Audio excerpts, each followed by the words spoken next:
J'ai envie de vous parler d'argent et de surtout pourquoi est-ce qu'on n'en parle pas, comme si on était assis à un café et qu'on parlait d'argent et de pourquoi on n'en parle pas. J'ai noté quelques pistes de réflexion sur mon téléphone, donc je me suis rendu compte d'à quel point je n'arrivais pas à m'arrêter d'écrire. Clairement, je ne pourrais pas tout dire dans cette vidéo. D'ailleurs, il est prévu que sur la chaîne coaching, je te fasse une vidéo complémentaire à celle-ci. Donc je t'inviterai à aller voir la chaîne coaching directement et à t'y abonner pour savoir quand je sors cette vidéo. Et ça va être une vidéo plus en lien avec comment te débloquer certaines choses à propos de l'argent et aller au niveau supérieur, quelles sont les croyances limitantes qu'on se pose sans même s'en rendre compte. Et c'est ça qui est intéressant. Pourquoi aujourd'hui en France, on parle pas d'argent ? Déjà, la première constatation que j'ai faite, qui va faire chier, je pense, c'est que on pense tous croire qu'on n'a pas de problème avec l'argent. Je pense d'ailleurs que YouTube a contribué à ça, la nouvelle génération, je pense notamment à la génération de la Team LA ou les personnes qui ont commencé à parler de luxe sur leur chaîne YouTube, toutes ces choses-là, ont contribué à ce que, en tout cas cet environnement-là d'internet, soit plus décomplexé par rapport à l'argent et qu'on va moins critiquer si quelqu'un gagne de l'argent. Mais c'est pas parce que tu critiques moins quelqu'un qui gagne de l'argent et qu'on pense être décomplexé qu'on est réellement décomplexé par rapport à l'argent.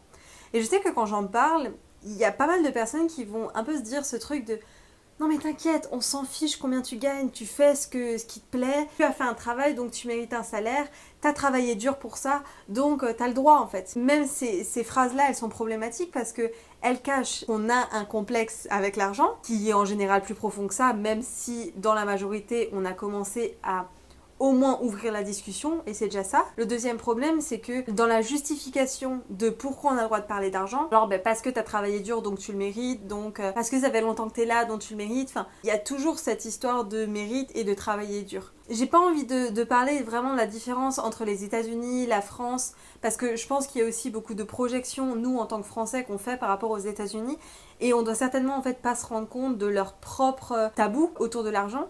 Alors oui, c'est un pays où il y a le rêve américain et donc on va vraiment valoriser les personnes qui partent de zéro et qui arrivent tout en haut, mais tu verras que même dans ces histoires, en fait, il y a des choses qui sont problématiques. Je dirais que la première chose, vraiment, c'est genre, on arrête de croire qu'on n'a pas de complexe autour de l'argent. Je veux dire, l'argent, c'est quelque chose comme plein de sujets qui ont été tabous à un moment donné, comme la sexualité, comme le féminisme, comme les luttes sociales aussi où c'est tabou, ou même lorsqu'on se déconstruit, même lorsqu'on s'y connaît dans la sexualité, par exemple, c'est à ce moment-là qu'on est capable de voir qu'on a toujours des complexes. Donc si aujourd'hui on a un stade à croire qu'on n'a plus de complexe sur l'argent ou sur la sexualité ou sur d'autres sujets tabous, c'est juste qu'on n'est pas encore allé assez loin dans la problématique pour voir qu'en fait on en a tous. Je crois qu'il y a un biais cognitif qui parle de ça. Si vous voyez de quel biais je parle, mettez-le en commentaire, mais c'est le biais cognitif en gros qui explique que quand t'en connais pas assez sur un sujet, t'as l'impression de tout connaître, alors que quand t'en connais beaucoup sur le sujet, t'as l'impression de ne pas en connaître assez.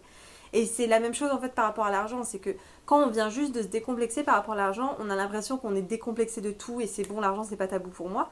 Alors que quand on avance vraiment dans l'argent, on se rend compte qu'en fait, même quand on le déconstruit, c'est encore tabou et il y a plein de déconstructions à faire. Si tu vois de quel biais cognitif je parle, mets-le en commentaire et je le mettrai certainement en commentaire épinglé. On pense du coup un peu tous croire que on sait que l'argent c'est pas quelque chose de mal et on est un peu tous prêts à en avoir. Tu vois, genre moi j'ai déjà regardé des vidéos micro-trottoirs, si tu pouvais choisir ton salaire, bon je pense qu'il y a des gens qui se mentent à eux-mêmes parce qu'ils sont filmés et du coup ils disent des salaires proches soit du SMIC ou soit un peu plus que le SMIC, genre 4000 € par mois.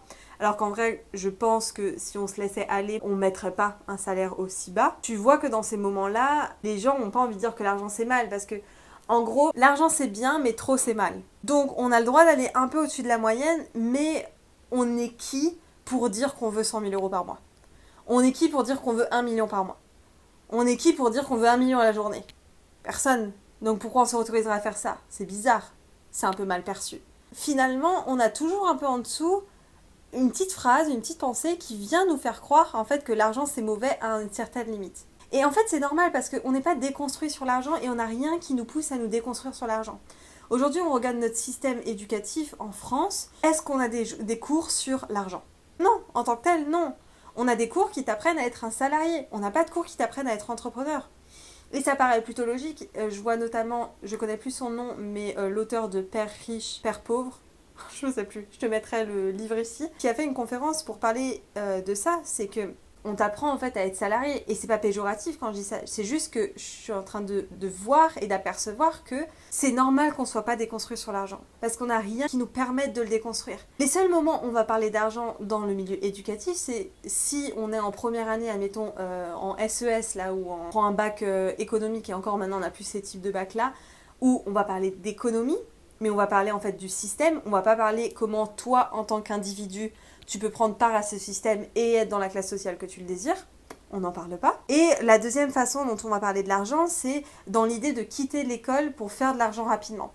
Tu vas entendre plein de personnes qui vont dire « Non mais moi j'ai quitté l'école assez jeune parce que je voulais directement me faire de l'argent et rentrer dans mon actif. » Encore une fois, il n'y a pas de jugement de ma part, mais ces personnes-là qui rentrent dans mon actif jeune, ils rentrent avec la pensée de « Je me fais de l'argent rapidement », mais qui te dit pas que si on les avait déconstruits sur l'argent, ils se feraient non seulement de l'argent rapidement, mais beaucoup plus. Mais c'est pas le but. C'est-à-dire qu'il y en a qui sont attirés par l'argent, mais même quand t'es attiré par l'argent, on te propose pas, en fait, on t'apprend pas à aller vers un chemin qui t'en donne vraiment beaucoup.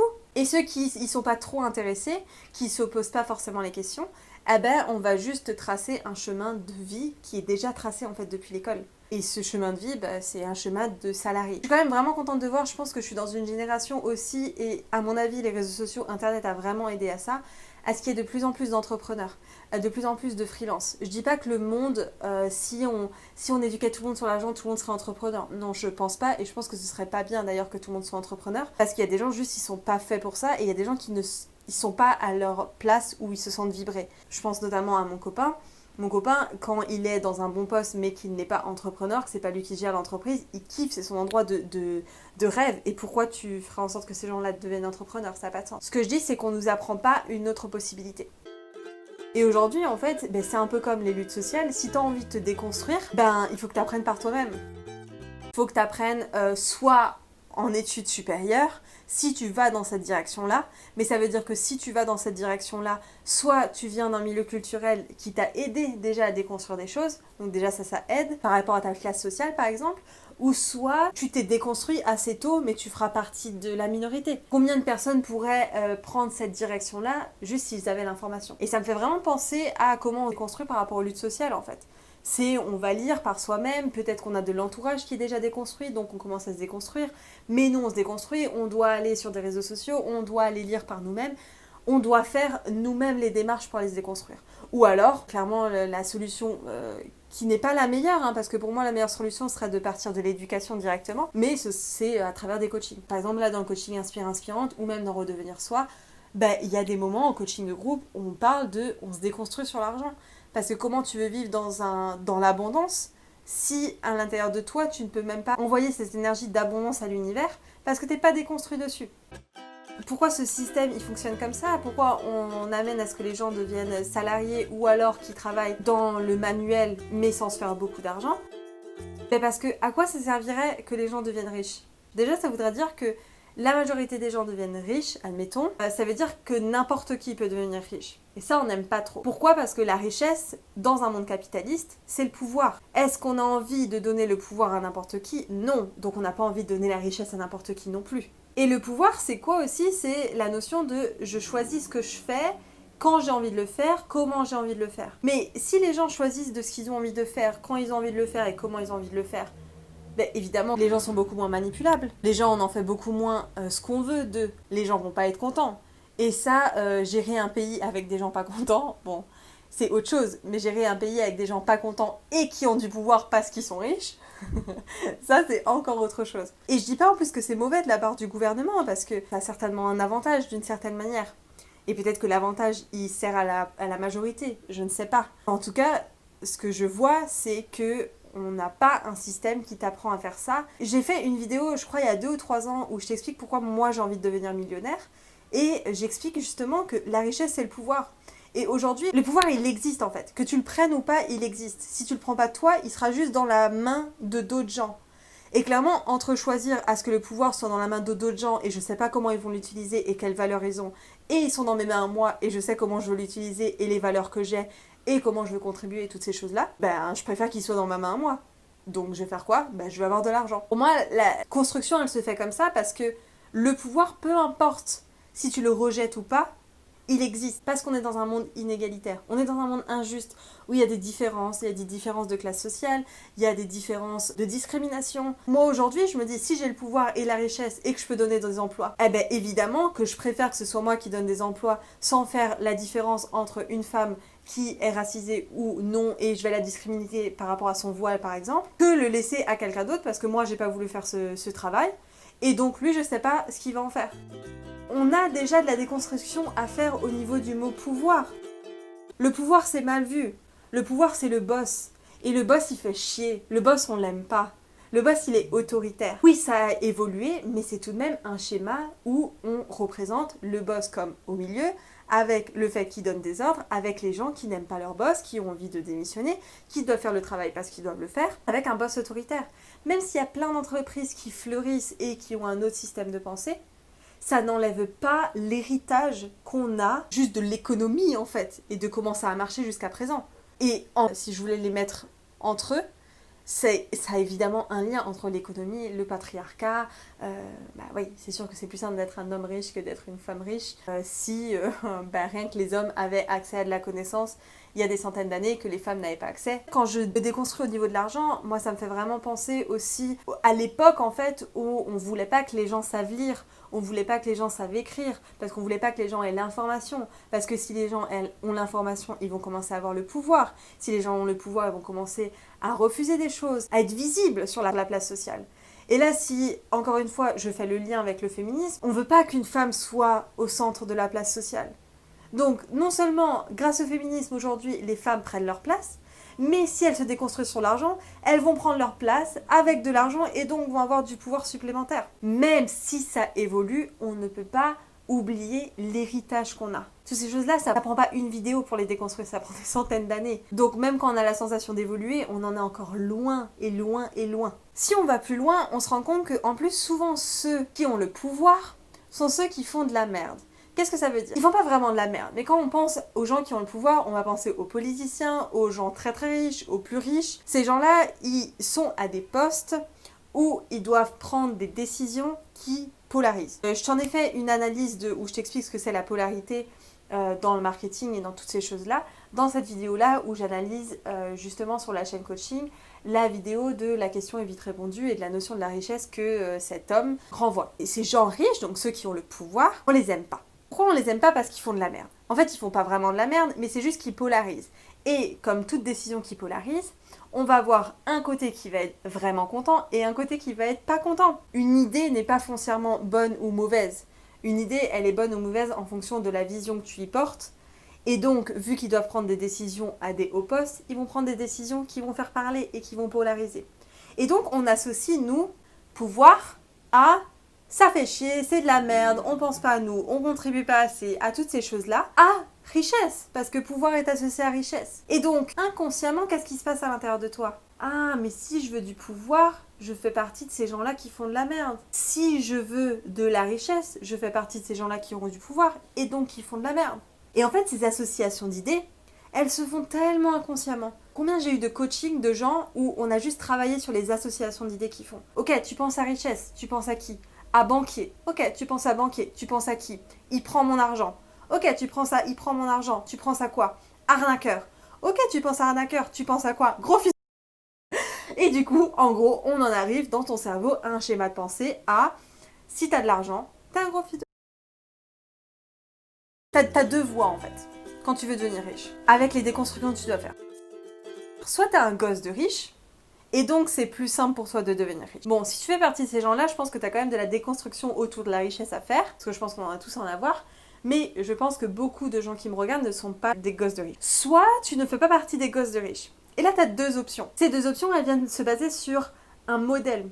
La richesse, c'est un modèle de binarité. En gros, t'as deux façons d'être riche. Ou t'es un bon riche, ou t'es un mauvais riche. Le mauvais riche, c'est le riche qui est égoïste, le riche qui arnaque, le riche qui pense que à lui, le riche qui en veut que pour son argent. Et le bon riche, c'est le riche qui est altruiste, qui se fait passer en second, qui donne la majorité de son argent à des associations, à toutes ces choses-là, qui contribue, qui ne fait pas de faux coups et toutes ces choses-là. Pour être dans l'entrepreneuriat et pour avoir travaillé avec des entreprises très bien développées, c'est sûr et certain qu'à un moment donné, il faudra qu'on fasse, tout le monde, une déconstruction sur qu'est-ce qui est bien et mal. Et c'est pour ça que la plupart des gens d'ailleurs n'arrivent pas à avoir une entreprise, parce qu'en fait, les gens qui sont foncièrement altruistes et qui veulent contribuer, ils n'ont pas la valeur de l'argent assez haute. Et donc ils doivent faire un travail pour aller faire monter cette valeur de l'argent, mais la faire monter sans non plus que ça devienne un problème de « Ok, mais du coup, je deviens une personne de merde ». Les personnes qui ont déjà l'argent en premier lieu, et qui vont réussir beaucoup plus vite que les autres, eh ben souvent les gens vont pas se reconnaître dedans parce que on est de l'autre côté et donc on va les voir comme des gros, enfin clairement on va mal les voir parce que ces gens-là ils ont pas pensé aux autres. Mais pourquoi ils donnent pas plus d'argent à des associations? Pourquoi ces gens-là ils font pas ci, ils font pas ça, alors que souvent on connaît même pas l'envers du décor? Je crois que je vais pas aller dans ce terrain-là parce que j'aurais tellement de choses à dire. Donc on va revenir sur... Et comme toujours, on a les biais de négativité et l'appel au drama. Donc évidemment, on va se souvenir beaucoup plus des riches qui ont fait de la merde. Des riches qui n'ont pas pensé aux autres. Même dans notre entourage. Moi, j'ai un exemple de riche dans ma famille. Il a dû faire tellement de choses bien, mais quand j'entends les autres parler de lui, ça va en parler en mal. Parce qu'on va se souvenir du mal. Parce que regarde, il est riche et il donne même pas assez à sa famille. Et il fait même pas ci et même pas ça. Parce que...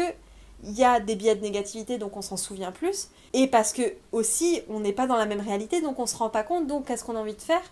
Vu que c'est polarisé, on a envie de juger. C'est normal, c'est humain. Donc je disais, c'est assez binaire. Et en gros, soit t'es altruiste et tu donnes sans attendre de recevoir, soit t'es égoïste et tu reçois, mais est-ce qu'on peut te faire vraiment confiance? Est-ce que c'est juste? Est-ce qu'on a envie d'aller vers quelqu'un d'égoïste? Première chose, quand t'es en tant que client, c'est toi qui produis la richesse. Est-ce que t'as envie d'être égoïste? Non, j'ai envie d'être altruiste. Ouais, mais l'altruiste, s'il est à 100% altruiste, il va juste pas développer son business. Donc comment on trouve le juste milieu? Et c'est ça en fait le problème. Le problème, c'est qu'on n'a pas appris de troisième voie. La troisième voie, moi pour mon entreprise, je suis en train de la créer. Pour toutes les entreprises que j'admire autour de moi, on est en train de la créer. Et donc ce que je disais, c'est qu'en fait, on n'a pas envie d'être aucun des trois. On n'a pas envie d'être le gosse de riche, parce que ça, on ne choisit pas. On n'a pas envie d'être le mec égoïste. En tout cas, si vous êtes intéressé comme moi par les luttes sociales, vous n'avez pas envie en général. Et en même temps, on n'a pas envie d'être le mec altruiste. Pourquoi? Parce que si t'es un vrai altruiste et que tu veux vraiment contribuer, tu sais que tu n'es pas le même altruiste sans argent qu'avec argent. Parce qu'avec argent, t'as du pouvoir et t'as des moyens. Donc si t'as du pouvoir et t'as des moyens, tu vas pas être altruiste d'une personne à l'autre. Tu peux être altruiste dans une région, dans un monde entier, dans tellement de choses beaucoup plus badass en fait. Et donc si ça te touche vraiment de contribuer, et que c'est vraiment intimement lié avec ce que tu veux et ce qui te vibre à l'intérieur de toi, il faut que tu aies de l'argent en fait. Si tu choisis de contribuer sans argent, ça veut dire que tu choisis de contribuer sans pouvoir et sans moyens. Et c'est pas pareil. Contribuer avec des moyens, avec du pouvoir, c'est totalement autre chose. Moi je le vois. Là, qu'est-ce qui fait que je peux faire cette vidéo tranquillement tout en assurant plusieurs personnes en coaching? Parce que j'ai une team. Qu'est-ce qui me permet d'avoir une team? De l'argent. Qu'est-ce qui me permet de vous créer des produits moins chers, par exemple, comme le coup de pouce? Parce qu'il faut du temps pour le créer. Mais comment il faut que j'ai du temps pour le créer, tout en gardant cette team qui me permet de faire ça, et donc tout en continuant d'avoir de l'argent? Il faut que j'ai des clients. Mais donc du coup, si j'avais pas ces clients qui ne payaient pas, j'aurais pas le temps de créer des petits produits. Et donc du coup, je pourrais pas contribuer de la même façon. Mais là, je dis à mon échelle, et franchement, elle est petite comme ça comparée à ce que des milliers d'entrepreneurs pourraient faire. À un moment donné, si tu veux donner du putain de qualitatif et que tu veux pas changer la vie d'une personne, mais changer la vie de centaines de personnes chaque jour, tu le fais pas sans moyens. Parce que tes ressources sont limitées. Et c'est ça le truc, c'est qu'aujourd'hui, t'as 5 ressources. T'as le temps, t'as ta capacité de prise de décision et de volonté, t'as l'énergie, j'en oublie toujours un, et t'as l'argent. Et en fait, parmi ces 5 ressources que tu as, il n'y en a qu'une seule qui est illimitée. Et c'est l'argent. Ton temps, il n'est pas limité. Ta capacité de volonté de prise de décision, elle n'est pas illimitée. Ta capacité d'énergie, elle n'est pas illimitée. Il y a juste l'argent qui est limité. Donc si tu veux vraiment contribuer, oui, à un moment donné, tu pourras rester sur du gratuit en épuisant tout ton temps et ton énergie. Mais tu seras limité. Parce que les ressources sont limitées, les moyens sont limités. Donc si tu es vraiment altruiste et que tu veux vraiment contribuer, tu dois te déconstruire sur l'argent. Vraiment, le point où j'ai envie d'arriver dans cette vidéo, c'est que aujourd'hui, il faut se créer la troisième voie. Aujourd'hui, si tu veux une voie qui te ressemble et qui te vibre, et où tu arrives à transmettre, et où tu veux faire passer des messages, et changer la vie, et changer le monde de plein de gens, peut-être que tu le sais pas, mais mes 2 messages principaux, c'est d'amener les femmes à ce qu'elles arrivent à un point dans leur vie, où elles arrivent à s'auto-inspirer, et donc qu'elles puissent inspirer à leur tour, et d'amener les femmes à ce qu'elles se sentent à leur putain de place où elles vibrent. Si tu as un message comme ça que tu veux communiquer au monde, et que tu veux pas juste communiquer, mais que tu veux que ça change la vie des gens et que les gens l'implémentent vraiment, pas juste qu'ils t'écoutent, il faut des moyens et il faut créer ta troisième voie. C'est ce que j'ai envie de te parler peut-être dans la vidéo sur la chaîne coaching, la prochaine qui va arriver sur l'argent, parce qu'en fait c'est une vidéo qui va commencer à te déconstruire sur les croyances qu'on a inconsciemment sur l'argent, ces associations d'idées, comment s'en détacher pour aller créer ta troisième voie et que tu puisses vraiment délivrer le message que tu as à faire au monde. On croit trop qu'on est décomplexé sur l'argent et qu'on n'a pas de tabou. C'est faux. Pour m'être déconstruit et avoir pris des coachings à des milliers d'euros à me déconstruire sur la notion d'argent, je me rends compte que j'ai encore trop de trucs à faire. Si ça te plaît les vidéos sur l'argent, laisse un like. Au moins je pourrais t'en faire plein d'autres. On dirait que je suis énervée dans la vidéo, mais en fait je suis passionnée. C'est différent. Si tu veux vraiment aller te déconstruire, je t'invite à nous rejoindre sur la chaîne coaching. Bisous, bye bye.